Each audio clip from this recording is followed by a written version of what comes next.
రేవంత్ రెడ్డి నేను హిందువుని, ఇప్పుడు ఆయన ఇచ్చినటువంటి స్టేట్మెంట్ నేను హిందువుని, మత వివాదాలు వద్దు, నరేంద్ర మోడీ లాంటి వాళ్ళు ఎట్లా మాట్లాడతారు?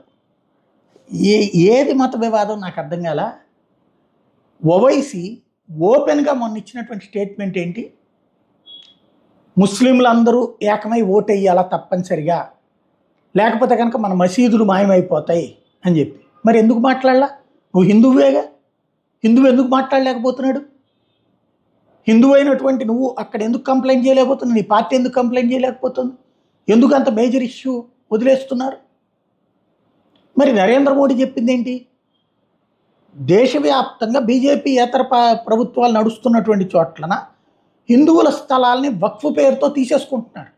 అదేమంటే ఎప్పుడో తాత ముత్తాతల నాడు ఎవడో ఈ దేశంలోకి దోచుకొచ్చినట్టు దోచుకోవడానికి వచ్చిన దరిద్రులు ఇక్కడ ఉన్నటువంటి భూములు పరిపాలించారట, కాబట్టి వాళ్ళ వారసత్వం కింద ఆ భూమి వాళ్ళకి చెందుతుందట. ఇది ఎక్కడ విచిత్రం? బ్రిటిష్ వాడు కూడా పరిపాలించాడు. మరి బ్రిటిష్ వాడు లేకపోతే క్రిస్టియన్స్ అందరికి ఇచ్చేసేద్దాం భూములు అంటే?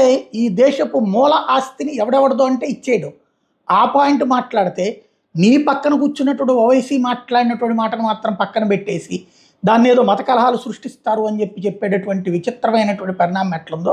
హిందువులని చెప్పుకోవడం కాదు, హిందువులకు సంబంధించినటువంటి ఆస్తుల పరిరక్షణ విషయంలో నిజంగా చేతనైతే దమ్ముంటే పాత బస్తీలో ఏవైతే హిందువులు తరిమివేయబడ్డారో, ఇతర ప్రాంతాలకి అతి చీఫ్గా వాళ్ళ ఆస్తులు కొనేసుకుని పంపించి వేయబడ్డారో దాని మీద దర్యాప్తు చేయించండి, తెలుస్తుంది అసలు నిజమేంటో.